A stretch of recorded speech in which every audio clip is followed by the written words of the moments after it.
Hello students, welcome to Dr. B.R. Ambedkar Open University UG 3rd year 6th sem subject economic course Telangana economy. ఈరోజు మనము చెప్పబోయే title lesson human resource development in Telangana. Telangana రాష్ట్రంలో మానవ వనరుల అభివృద్ధి. My name is doctor yes Ramesh, associate professor of economics, government degree college Ibrahimpatnam. మీరు చూసినట్లయితే తెలంగాణ రాష్ట్ర పటాన్ని చూడవచ్చు. ఈ తెలంగాణ రాష్ట్రంలో మన వివిధ జిల్లాలకు సంబంధించిన సమాచారం ఉంటుంది. తెలంగాణలో మానవ వనరుల అభివృద్ధి, human resource development in Telangana. తెలంగాణలో మానవ వనరుల అభివృద్ధి అనేది ప్రధానంగా జనాభా, విద్య, వైద్యము అనే ప్రధాన అంశాలుగా చెప్పవచ్చు. The human resource development in Telangana is main part education, health and people. అసలు మానవ వనరులు అంటే ఏమిటి? మానవ వనరులు అంటే దేశంలో ఉన్న ప్రజల యొక్క శక్తి, స్కిల్, నైపుణ్యము, నాలెడ్జ్ అభివృద్ధి కోసము మానవ వనరులు అనేవి ప్రధానమైన పాత్ర పోషిస్తాయి. The development is main focusing of the development of the state. Telangana రాష్ట్రం ఏర్పడిన తర్వాత 2014 తర్వాత విద్య, ఆరోగ్యము, ఉపాధి రంగాల్లో అభివృద్ధి చర్యలు అనేది చేపట్టడం జరిగింది. ఈ యొక్క తెలంగాణ రాష్ట్రంలో ఈ మానవ వనరుల అభివృద్ధి అంటే ఏమిటి అంటే to develop the education, to enhance facilities of the health and skill development programs and employment opportunity, విద్యా స్థాయిలో పెంపు జరగాలి.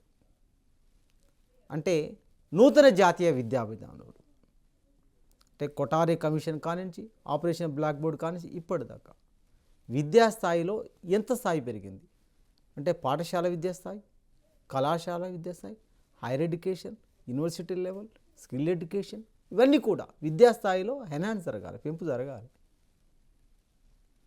నూతన విద్యా విధానం, జాతీయ విద్యా విధానంలో తెలంగాణ రాష్ట్రంలో ఎంత విద్యాస్థాయి పెంపుదల అనేది తెలంగాణ హైయర్ ఎడ్యుకేషన్ కౌన్సిల్ అనేది ఈ విద్యాస్థాయి పెంపుకి ఉపయోగిస్తుంది. రెండోది ఆరోగ్య సదుపాయాల పెరుగుదల. ఈ ఆరోగ్య సదుపాయాల పెరుగుదల అనేది మానవుని యొక్క జీవన ప్రమాణ స్థాయి పెరగటంలో ఈ ఆరోగ్య సదుపాయాల పెరుగుదల అనేది ప్రధానంగా ఉంటుంది. అంటే నైపుణ్యాభివృద్ధి కార్యక్రమాలు, స్కిల్ డెవలప్మెంట్ కార్యక్రమాలు ఈ మధ్య గ్లోబల్ సమ్మిట్ చేయడం జరిగింది తెలంగాణ రాష్ట్రంలో, రైజింగ్ తెలంగాణ. అదేవిధంగా ఉపాధి అవకాశాల కల్పన. ఉపాధి అవకాశాలంటే అది ఏ రంగమైనా కావచ్చు, అది ప్రభుత్వ రంగమా, ప్రైవేట్ రంగమా, కార్పొరేట్ రంగం ఏదైనా కావచ్చు. అంటే మానవ వనరుల యొక్కకి ఉపాధి అవకాశాల కల్పన అనేది జరగాలి. ఈ వ్యవసాయం అనేది తెలంగాణ ఆర్థిక వ్యవస్థలో ముఖ్య భాగంగా ఉన్నది. ఈ యొక్క తెలంగాణలో విద్యా అభివృద్ధి ఎట్లా ప్రభుత్వ పాఠశాలని బలోపేతం చేయాలి, డెవలప్మెంట్ చేయాలి, గురుకుల పాఠశాలను ఏర్పాటు చేయాలి. అదేవిధంగా డిజిటల్ విద్యని ప్రోత్సహించాలి, ఉన్నత విద్యా సంస్థల స్థాపన అనేది జరగాలి. అంటే ప్రభుత్వ పాఠశాల బలోపేతం అంటే ఏంటి? ద ఎన్రోల్మెంట్ సిస్టమ్ అంటే 5+ ఉన్న బడీడి పిల్లల్ని బడిలోకి పంపాలి. అది ప్రభుత్వ పాఠశాల బలోపేతం చేయడానికి తెలంగాణ రాష్ట్ర ప్రభుత్వం ఇప్పుడు మారుమూల ప్రాంతాల్లో ఎక్కడైనా అటవీ ప్రాంతాల్లో కూడా పాఠశాలని అది ఒక్కరు రాని ఇద్దరు రాని కంపల్సరీ టీచర్ని పెట్టి ఈ ప్రభుత్వ పాఠశాలని బలోపేతం చేయడానికి ఉపయోగపడుతుంది. ఇంకా గురుకుల పాఠశాల అనేది ఒక గొడుగు కింద తీసుకొచ్చి సమీకృత ఎడ్యుకేషన్ డెవలప్మెంట్ జరగాలని ఈ తెలంగాణ రాష్ట్ర ప్రభుత్వము social welfare, Mahatma Jyotirao Phule schools, minority schools మరియు జనరల్ రెసిడెన్షియల్ స్కూల్స్ ఇవన్నిటిని ఒకే గొడుగు కిందకు తీసుకురావాలని ఒక్కొక్క కాన్స్టిట్యున్సీకి లేదా ఒక జిల్లాని ప్రామాణికంగా ఒక రోల్ మోడల్గా తెలంగాణ రాష్ట్ర ప్రభుత్వమే చేయబోతుంది. డిజిటల్ విద్యకు ప్రోత్సాహం. డిజిటల్ విద్యలో భాగంగా ప్రాథమిక విద్య మరియు పాఠశాల విద్య కావచ్చు, కళాశాల విద్య, అది జూనియర్ ప్రతి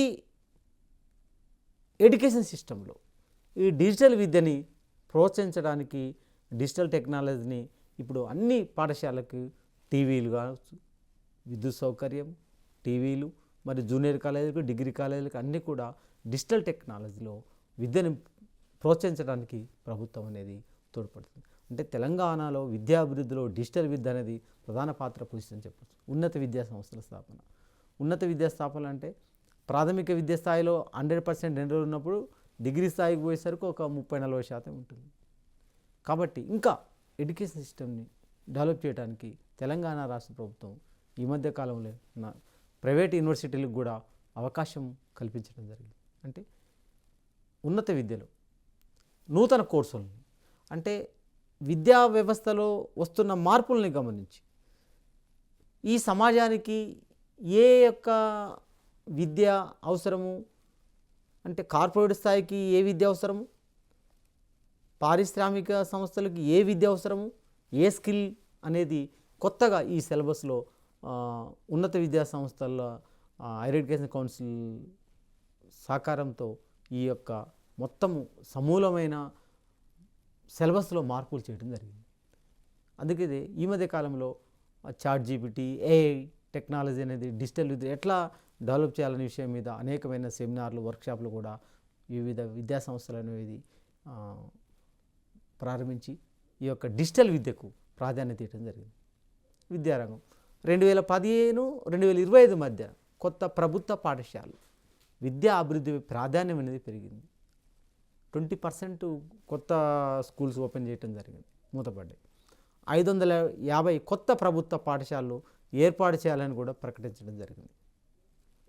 విద్యా గణాంకాలు, తాజా వివరాలను సీఫ్ సర్వే ద్వారా విడుదల ఉన్నప్పటికీ ప్రత్యేక సంఖ్యల నివేదికలు ఈ సమాచారం లభిస్తున్నాయి. ఈ సీఫ్ సర్వే ద్వారా అంటే ప్రతి పాఠశాలలో కావచ్చు, ప్రతి కళాశాలలో ఎంత విద్యార్థుల నమోదు ఉంది, ఆ విద్యార్థుల నమోదు తగ్గట్టుగా ఉపాధ్యాయులు ఉన్నారా, ఏమేమి మౌలిక వసతులు ఉన్నాయి, ఏమి లేని విషయాన్ని ఈ సీఫ్ సర్వే ద్వారా తెలంగాణ రాష్ట్ర ప్రభుత్వం విద్య మీద తాజా గణాంకాలు తీసుకొని విద్యాభివృద్ధికి అనేది పాటుపడుతూ చేయడం జరుగుతుంది. ఈ సీఫ్ సర్వే ద్వారా ఏ కళాశాలలో కానీ ఏ పాఠశాలలో కానీ ఆ విద్యారంగాన్ని బట్టి ర్యాంకింగ్ కూడా ఇవ్వటం జరుగుతుంది. అదేవిధంగా ఆరోగ్య రంగ అభివృద్ధి, ప్రభుత్వ ఆసుపత్రుల విస్తరణ, అంటే ప్రభుత్వ యొక్క ఆస్తుల విస్తరణ, ఆసుపత్రుల విస్తరణ అంటే ఏంటి అంటే ప్రభుత్వము ఈ మధ్య కాలంలో బస్తీ దవాఖానాలు ఏర్పడింది. బస్తీలో చాలామంది పేదరికంలో పుట్టి పేదరికంలో మగ్గి వాళ్ళు కనీస యొక్క ఆరోగ్య సౌకర్యాలు పొందట్లేని గమనించి తెలంగాణ రాష్ట్ర ప్రభుత్వము బస్తీ దవాఖానాలు అనేది ఏర్పాటు చేయడం. ఈ బస్తీ దవాఖానలో ప్రతి రోగికి కావాల్సిన అంటే మినిమం అంటే బ్లడ్ టెస్ట్లు కానీ ట్యాబ్లెట్లు కానీ ఇస్తూ వారికి పెద్ద ఆసుపత్రి పోవడానికి రెఫరల్గా వీళ్ళు చేయడం జరుగుతుంది. అదేవిధంగా ఆరోగ్యశ్రీ పథకంలో ఈ మధ్య కాలంలో ఆరోగ్యంగా 108 అను ఎక్కడికైనా మీరు మాలుమూల ప్రాంతాల్లో అంబులెన్స్ అనేది వస్తుంది ఏ విద్యని. అదేవిధంగా టెలిమెడిసిన్ సేవలు 101 టెలిమెడిసిన్ సేవల ద్వారా మీరు ఫోన్ చేసి మీ సమస్య ఏదైనా చెప్పినట్లయితే వారు వెంటనే సంబంధిత డాక్టర్ మీతో మాట్లాడి దానికి సంబంధించిన మెడిసిన్ ఇవ్వడానికి వాళ్ళు సూచనలు చేస్తారు. ఆ సూచనలకి తగ్గట్టుగా ఏదైనా మీ జబ్బు ముదిరి ఉన్నట్లయితే ఏ ఆసుపత్రిలో మీకు వైద్యం అందిస్తుంది, ఆరోగ్యశ్రీ పథకం ఎక్కడ ఉంది అనే విషయాన్ని కూడా వారు టెలిమెడిసిన్ ద్వారా చెప్పడం జరుగుతుంది. అదేవిధంగా ఈ యొక్క ఆరోగ్యశ్రీ యొక్క పథకంలో ఇప్పుడు 5 లక్షల నుంచి 10 లక్షల రూపాయల వరకు కూడా దాన్ని పెంచడం, అంటే హాస్పిటల్కి వెళ్ళి ఏదన్నా మీకు జబ్బు చేసినప్పుడు దాని యొక్క లిమిట్ దాటినా కూడా ఈ మధ్య కాలంలో తెలంగాణ రాష్ట్ర ప్రభుత్వం 10 లక్షల రూపాయలు. తల్లి శిశు సంక్షేమ పథకాలు ఇంతకుముందు కేసీఆర్ ప్రభుత్వంలో మాతా శిశు సంరక్షణ పథకం అని కేసీఆర్ కిట్లు అనేది ఇవ్వటం జరిగింది.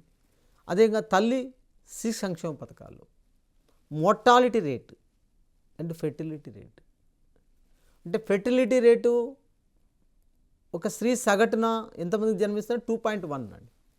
అంటే ఈ పుట్టిన వాళ్ళందరికీ కూడా నవజాత శిశువులకి కావాల్సిన మెడిసిన్స్ అన్నీ కూడా ప్రభుత్వ ఆసుపత్రుల్లో ఉచితంగా ఇవ్వడం జరుగుతుందండి.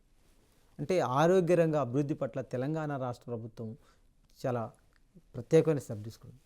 విజన్ 2044 ప్రకారం ద డిజిటల్ ఇండియా విజన్ 2047 ప్రకారం ప్రతి వ్యక్తికి ఆరోగ్య సేవలు అందుబాటులో రావడానికి భారీ పెట్టుబడులు తీసుకోవాలని తెలంగాణ రాష్ట్ర ప్రభుత్వము, అదేవిధంగా కేంద్ర ప్రభుత్వం కూడా ఆయుష్మాన్ భారత్ అనే పథకాన్ని ప్రవేశపెట్టి ఆయుష్మాన్ భారత్ కార్డు ఉన్న ప్రతి వ్యక్తికి కూడా ఈ దేశంలో ఎక్కడైనా కూడా మీరు ఆరోగ్య సేవలు పొందడానికి ఆస్కారం ఉంది. అదేవిధంగా తెలంగాణ రాష్ట్ర ప్రభుత్వంలో కొత్త వైద్య కళాశాలలు 31 జిల్లాలకి ఈ కొత్త వైద్య కళాశాలలు అనేది ఏర్పాటు చేయడం జరిగింది. దాంతోపాటు సూపర్ స్పెషాలిటీ కేంద్రాలు కూడా, అదేవిధంగా డిజిటల్ హెల్త్ ప్రణాళికలు కూడా అమలు చేయడం జరిగింది. అంటే కొత్తగా అంగన్వాడీలో డిజిటల్ హెల్త్ ప్రణాళికలు, వాటితో పాటు ప్రతి వాళ్ళు కూడా హెల్త్ కార్డు ఇచ్చి హెల్త్ ప్రొఫైల్ తయారు చేయాలని కూడా తెలంగాణ రాష్ట్ర ప్రభుత్వము ప్రణాళికలు రూపొందిస్తుంది. హెల్త్ ప్రణాళిక అంటే ఏంది? ఒక వ్యక్తికి ఒక ఐడి ఇస్తారు. మీకు ఆధార్ కార్డుకి ఎట్లా ఐడి ఉంటుందో హెల్త్కి ఒక ఐడి ఉంటుంది. మీరు ఈ ఐడి నెంబరు ఎక్కడ కొట్టినా కూడా మీకున్న హెల్త్ ప్రొఫైల్ మొత్తం కూడా దాంట్లో చూపెడతానికి హెల్త్ ప్రణాళికలు అనేది డిజిటల్ చేయడం జరుగుతుంది. మరి దీంతో పాటు ఉపాధి మరియు నైపుణ్య అభివృద్ధి. ఉపాధి మరియు నైపుణ్య అభివృద్ధి అంటే నైపుణ్య శిక్షణ కేంద్రాలు ఏర్పాటు చేయాలి. వాటితో పాటు యువతకు ఉద్యోగావకాశాలు కల్పించాలి. అదేవిధంగా ఇన్ఫర్మేషన్ రంగాన్ని అభివృద్ధిపరచగలగాలి.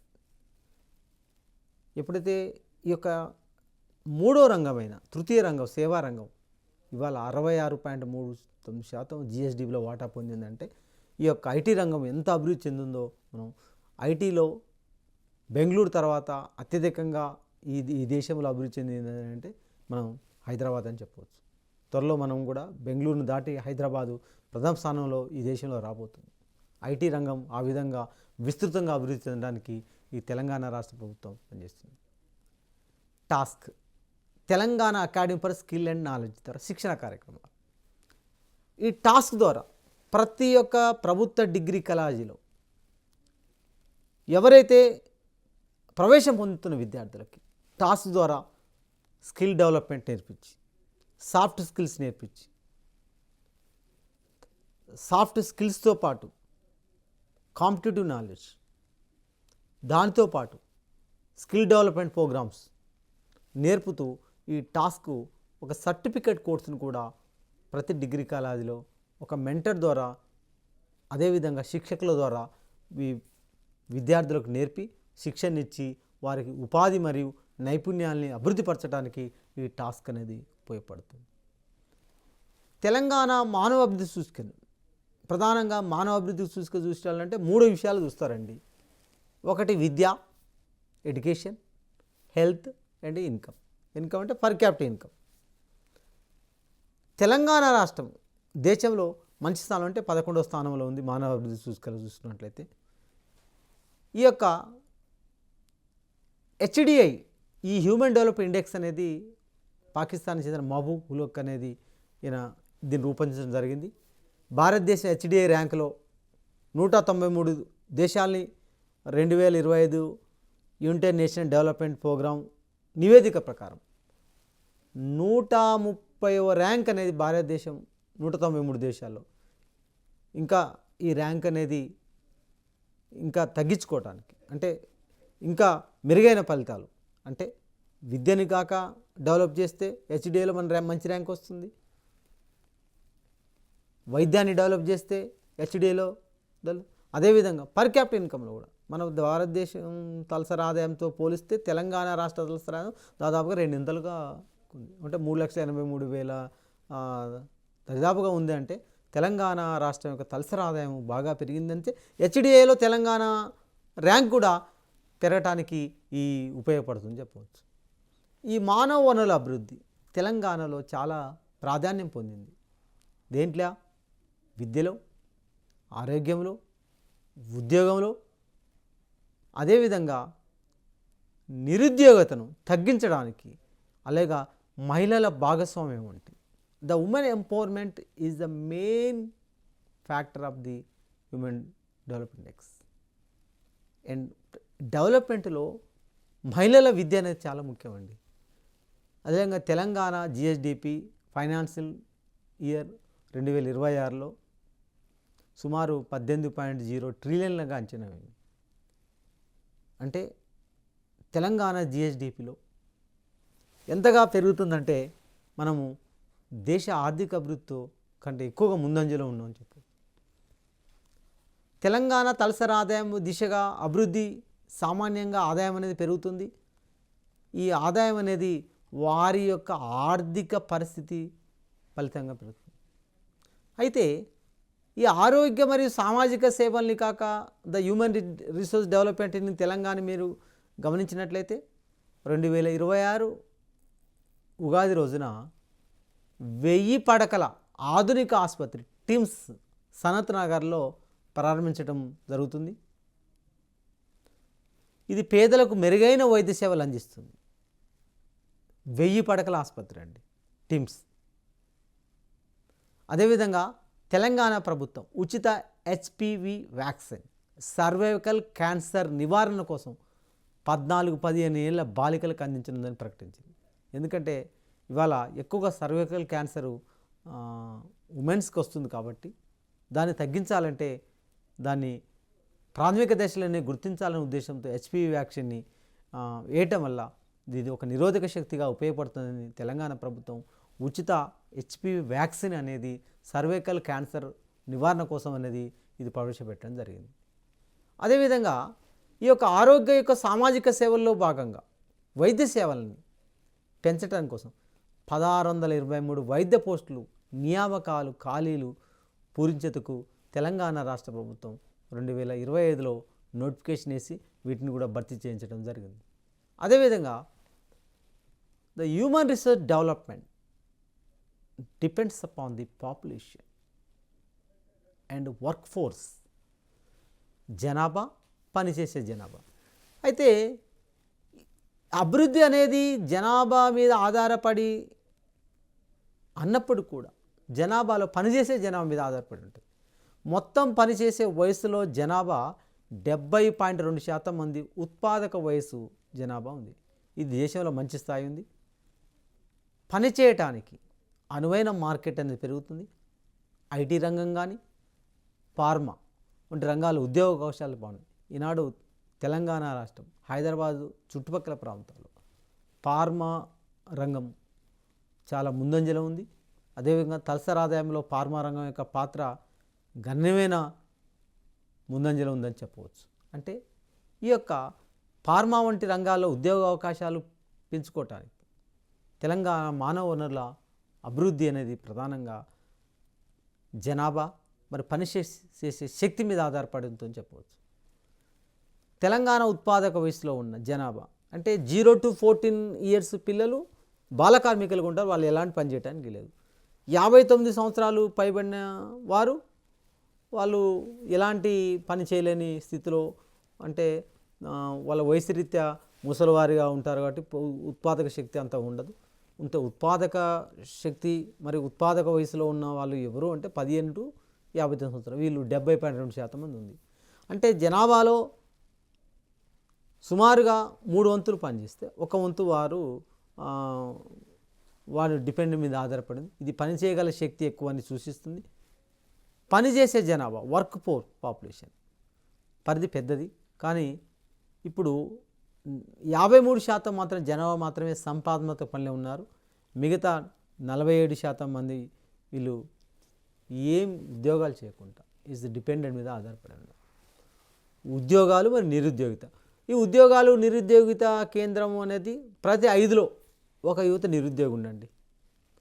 ప్రతి 5 చదువుకున్న వాళ్ళు ఒక నిరుద్యోగి అంటే 20.1% యూనివర్సిటీ చదివిన తర్వాత, not inter, not degree, not 10th, university లెవెల్లో పోయిన తర్వాత ప్రతి 5లో ఒక యువత నిరుద్యోగి ఉన్నారు. మిగతా 4 ప్రభుత్వ మరియు ప్రైవేట్ ఏదో ఒక రంగంలో పనిచేస్తున్నారు. మిగతా అంటే ఒక 20% మంది, 100లో 20% మంది అంటే ప్రతి 5లో ఒకళ్ళు నిరుద్యోగిగా ఉన్నారని చెప్పవచ్చు. ఈ పనిచేసే జనాభా వర్క్ పాపులేషన్ పరిధి పెద్దది, కానీ సుమారు 53% జనాభా మాత్రమే సంపాదనాత్మక పనిలో పాల్గొంటున్నారు. అంటే ఈ ఉద్యోగాలు మీరు ఒకసారి తాజా డేటాని మీరు కాక పరిశీలించినట్లయితే ఈ యొక్క పనిచేసే జనాభా 70.2% మాత్రమే ఉంది. మరి నిరుద్యోగ యువత 20.1%. ఇక ప్రభుత్వ ఉద్యోగాలు మీరు గమనించినట్లయితే 70,011 ఉద్యోగాలు భర్తీ చేశారు ఈ మధ్య కాలంలో. 40,000 కొత్త పోస్టులు కూడా రాబోతున్నాయి. దేశంలో పనిచేసే అవకాశాలు నిరుద్యోగిత రేటు నవంబర్ 2025 నాటికి 4.7% ఉంది. ఈ నిరుద్యోగ రేటుని ఇంకా తగ్గించగలగాలి. ఈ విద్య కోసము నిధులు అనేది 1,487 కోట్లు సమగ్ర శిక్ష అభియాన్ అనే పథకం ద్వారా. ఈ సమగ్ర శిక్ష అభియాన్ అనే పథకము 2001లో కేంద్ర ప్రభుత్వం ప్రవేశపెట్టడం జరిగింది. ఈ విద్య కోసము సమగ్ర శిక్ష అభియాన్ కింద 1,487 కోట్ల రూపాయలని మనకు కేటాయించడం జరిగింది. అదేవిధంగా వైద్య సేవా అభివృద్ధిలో టిమ్స్, హెచ్పివి వ్యాక్సిన్స్, 1,623 డాక్టర్ పోస్టులను కూడా మనకు తేయడం జరిగింది. మరి ప్రధానంగా తెలంగాణ మానవ వనరుల అభివృద్ధిలో ఏంటి ప్రధానమైన సవాళ్ళు అంటే గ్రామీణ పట్టణ అసమానతలు. ఇప్పుడు ప్రధానంగా గ్రామీణ జనాభా ఎంత ఉంది అంటే 68% గ్రామీణ జనాభా ఉంది. పట్టణ జనాభా ఎంత ఉంది? 32%. ఒకప్పుడు గ్రామీణ జనాభా 70% ఉన్న గ్రామీణ జనాభా ఇప్పుడు గ్రామీణ ప్రాంతాల్లో ఉపాధి అవకాశాలు దొరక, ఉద్యోగ అవకాశాలు దొరక, మంచి విద్య కోసం లేదా వైద్యం కోసం, హ్యూమన్ రిసోర్స్ డెవలప్మెంట్ కోసం పట్టణాల వైపుకు వలస వెళ్తున్నారు. అట్లా పట్టణాల్లో మౌలిక వసతుల సౌకర్యాలు కల్పించాలంటే తెలంగాణ రాష్ట్ర ప్రభుత్వానికి ఒక పెద్ద సవాలుగా మారింది. అంటే గ్రామీణ ప్రాంతాల నుంచి పట్టణ ప్రాంతాలకు ప్రజలు వలస వెళ్తున్నారంటే ఉపాధి కోసం, ఉద్యోగం కోసం, మంచి విద్య కోసం, మంచి ఆరోగ్యం కోసం, జీవన ప్రమాణ స్థాయిని పెంచుకోవటం కోసం పట్టణ ప్రాంతాలకు తరలి వెళ్తున్నారు. ఎంత ఉందంటే ఇప్పుడు పట్టణ జనాభా ఇప్పుడు 32% ఉందండి. ఒకప్పుడు 20% ఉన్న పట్టణ జనాభా ఇవాళ 32% పెరిగిందంటే పట్టణాల్లో పెరిగిపోతున్నాయి. దీంట్లో అసమానతలు ఉన్నాయి. గ్రామీణ ప్రాంతాల్లో ప్రధానంగా పేదరికము, నిరుద్యోగంతో పాటు నిరక్షరాస్యత, వాటితో పాటు కుల సమస్య, మత సమస్య, ఈ కుల రక్కసి కోరల్లో ఈ తెలంగాణ వెనుకబాటుతనానికి గురైపోయింది. ఈ సామాజిక కట్టుబాట్లు, సామాజిక అసమానతలు, మూఢనమ్మకాలు ఇవన్నీ కూడా గ్రామీణ ప్రాంతాల్లో పెద్ద సవాలుగా మారిపోయినాయి. నిరుద్యోగ రక్కసి తన కోరలను విజృంభిస్తున్నది. ఈ నిరుద్యోగాన్ని నిర్మూలించాలంటే ప్రభుత్వము, సెంట్రల్ గవర్నమెంట్, స్టేట్ గవర్నమెంట్ అనేకమైన కార్యక్రమాలు చేపడుతున్నప్పటికీ కూడా ఇంకా నిరుద్యోగిత శాతం అలా స్తబ్దంగానే ఉండిపోయింది. పేదరికం, సాపేక్ష పేదరికము, నిరపేక్ష పేదరికం అలానే ఇంకా ఒకదానికోటు పెనవేసుకొని వెళ్తున్నాయి. మహిళలలో విద్యలో చాలా వెనుకబాటుతనం ఉంది. మహిళల విద్యలో బిలో 50% లోపే ఉంది. 52% ఉందండి మహిళా విద్య. ఎందుకు మహిళల విద్యలో వెనుకబాటుతనానికి గురైంది? వాళ్ళకి అనేకమైన అవకాశాలు ఉన్నప్పుడు కూడా వారు చదువుకి విద్యలో వెనుకబాటుతనానికి గురైనంటే బాల్య వివాహాలు. ఈ మధ్య కాలంలో బాల్య వివాహాలు తెలంగాణలో చాలా తగ్గుపడదు. ఎందుకంటే అనేకమైన స్వచ్ఛంద సంస్థలు, ఎన్జిఓస్ ఈ యొక్క మహిళా విద్యల్లో ముందంజలు వేయటానికి, స్త్రీ విద్యని పెంపొందించడానికి ఈ మధ్య కాలంలోనే ఈ కస్తూర్బా పాఠశాలలు అనేవి ప్రత్యేకంగా సెంట్రల్ గవర్నమెంట్ తో సహకారంతో తెలంగాణ రాష్ట్ర ప్రభుత్వం కస్తూర్బా విద్యాలయాలు స్థాపించి ఈ మహిళలలో విద్యలో వెనుకబడతనాన్ని పోగొట్టడానికి ఈ కస్తూర్బా పాఠశాల అనేది ఏర్పాటు చేయడం జరిగింది. అదేవిధంగా సవాల్ యువత నిరుద్యోగిత. ఎందుకు నిరుద్యోగిత? ఎవరిని నిరుద్యోగులు అంటారు? అతనికి ఉద్యోగం చేయడానికి ఆసక్తి ఉన్నా కూడా ఎలాంటి ఉపాధి అవకాశాలు లభించడం. ఉదాహరణకు రోజువారీ నిరుద్యోగిత తీసుకోవచ్చు, నెలవారీ నిరుద్యోగ తీసుకోవచ్చు, సంవత్సరము నిరుద్యోగం తీసుకోవచ్చు, వారం వారి అంటే ఎప్పుడైతే మనము సర్వే చేపట్టే నాటికి అతనికి ఎక్కడ కూడా ఉద్యోగ అవకాశాలు లేకపోతే దాన్నే నిరుద్యోగిత అంటారు. ఈ మహిళలలో పనిలో తక్కువ భాగస్వామ్యం ఉంది. అదే సేవా రంగంలో ఉద్యోగాల పరిమితి రాష్ట్రం 7వ స్థానంలో ఉంది. అంటే ఈ సర్వీసెస్ రంగంలో మనం ఇంకా ముందుకు పోవాల్సిన అవసరం ఉంది. ఈ యొక్క మానవ వనరుల అభివృద్ధి రాష్ట్ర అభివృద్ధికి మూలాధారం. ఈ తెలంగాణ ప్రభుత్వం అనేక సంక్షేమ పథకాలు ద్వారా అభివృద్ధి అనేది సాధిస్తుంది. భవిష్యత్తులో ఈ విద్యారంగం కానీ, వైద్య రంగం కానీ, ఉపాధి స్థాయిలు కానీ బాగా అభివృద్ధి పరచాలంటే విద్య అనేది ఎక్కువగా డెవలప్ చేయాలి. ఏ విద్య చేయాలి? పాఠశాల విద్య. ప్రాథమిక స్థాయిలో ఎన్రోల్మెంట్ అనేది ఎక్కువగా జరగాలి. ఎక్కువగా అటవీ ప్రాంతాల్లో సామాజికంగా వెనుకబాటుతనానికి గురై వాళ్ళకి విద్యా సౌకర్యాలు, మైదాన ప్రాంతాల్లో, గిరిజన తండాల్లో అక్కడ విద్యను కాక డెవలప్ చేయడానికి ఎక్కువగా ఆస్కారం ఉండాలి. అదేవిధంగా ఈ యొక్క తెలంగాణలో ఈ మానవ వనరుల అభివృద్ధికి, రాష్ట్ర అభివృద్ధికి మూలాధారము ముఖ్యంగా విద్య, వైద్యము మరియు జనాభా ప్రధానమైన ఆధారం. తర్వాత చూసుకున్నట్లయితే ఎప్పుడైతే విద్య ఉందో, వైద్యం ఉందో వాళ్ళు జీవన ప్రమాణ స్థాయిలో మెరుగుదల ఉంటుంది. ఎప్పుడైతే జీవన ప్రమాణ స్థాయి ఉన్నదో పనిచేయటానికి అతడికి విద్య, ఉపాధి అవకాశాలను ఎక్కువగా ఉంటాయి. అలాగే తెలంగాణ ప్రభుత్వం అనేక సంక్షేమ పథకాలు, అది విద్య, ఎక్కడైతే వాళ్ళకు పేద ప్రజలకు స్కాలర్షిప్ సౌకర్యాలు, అదేవిధంగా స్కిల్ డెవలప్మెంట్లు, అలాగే క్రీడలను ప్రోత్సహించటం, అంతేకాకుండా ప్రత్యేకంగా మైనార్టీల కోసము మైనార్టీ వెల్ఫేర్స్, బీసీల కోసం మహాత్మా జ్యోతిరావు పూలే, షెడ్యూల్ క్యాస్ట్ కోసం షెడ్యూల్ క్యాస్ట్ హాస్టల్స్, మరి ఎస్టీల కోసం ట్రైబల్ వెల్ఫేర్స్, ఇలా జనరల్ పీపుల్ కోసం మళ్ళా కామన్ రెసిడెన్షియల్స్ అన్నీ కూడా ప్రాథమిక విద్యతో పాటు మాధ్యమిక విద్య, దాంతోపాటు కళాశాల విద్యని అభివృద్ధి పరచడానికి ఈ యొక్క తెలంగాణ రాష్ట్ర ప్రభుత్వం తోడ్పడుతుంది. ఇంకా దీంతోపాటు తెలంగాణలో ఎప్పుడైతే విద్యావకాశాలు మెరుగుపడతాయో, ఏ విద్య కావాలి? స్కిల్ డెవలప్మెంట్ ఉండాలి. ఈ స్కిల్ డెవలప్మెంట్ కోసము తెలంగాణ రాష్ట్ర ప్రభుత్వం ప్రతి డిగ్రీ కళాశాలలో task Telangana skill development knowledge అనేది ఒక సెంటర్ని పెట్టి తెలంగాణ డిగ్రీ కళాశాల ఈ మధ్య కాలంలోనే తెలంగాణలో ఒక స్కిల్ డెవలప్మెంట్ యూనివర్సిటీని కూడా ప్రారంభించింది. అదేవిధంగా భవిష్యత్తులో మరింత అభివృద్ధి అనేది సాధ్యం కావటానికి ఈ విద్యా అవకాశాలతో పాటు, వైద్య సౌకర్యాలతో పాటు ఈ ఉపాధి అవకాశాలు ప్రాథమిక రంగము, ద్వితీయ రంగము, తృతీయ రంగంలో ఈ యొక్క తెలంగాణ రాష్ట్ర ప్రభుత్వం అభివృద్ధి పరిచినట్లయితే ఈ తెలంగాణ రాష్ట్రం మానవ అభివృద్ధిలో ముందంజలో ఉండి ఈ హెచ్డిఐలో ముందంజలో ఉంటుందని చెప్తూ ఈ లెసన్ని ముగింపు చేస్తున్నాను. Thank you very much.